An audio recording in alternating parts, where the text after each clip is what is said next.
այս խնդիրը ինչ ախտանշաններ ունի եւ որոնք են այն հիմնական տարածված ախտանշանները, որոնք այնքան էլ անհանգստացնող չեն թվում եւ տղամարդը դա ասես անտեսում է։ Շագանակագեղձի գերաճի ժամանակ հիմնական ու առաջին ախտանշանները իհարկե միզարձակության տարբեր խանգարումներն են։ Դա կլինի մեզիշիթի թուլացում, դժվարամիզություն,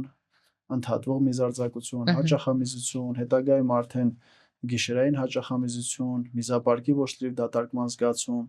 եւ ինչն է հետաքրքիրը, քանի որ խնդիրը շագանակագեղձի մեծացումը աստիճանական process է, դա տեղի ունենում երկար տարիների ընթացքում, ապա այս սիմպտոմները, այս ախտանիշները նույնպես առաջանում են թեթևից եւ տարիների ընթացքում նոր ավելի ծանր, ավելի արտահայտված ընթացք են կրում։ Ուստի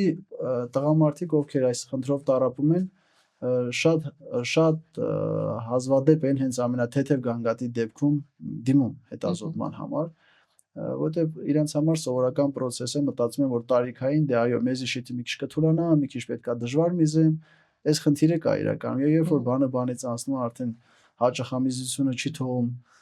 հանգիստ ապրել, գիշերները անդադ վեր են կենում միզելու համար, կամ ավելի բարդացած վիճակներ հասնում են միզակապության եւ ավելի ինֆեկցիոն բարդությունների, նոր գալիս են հետազոտման համար, իհարկե սա արդեն ավելի բարդ վիճակ է։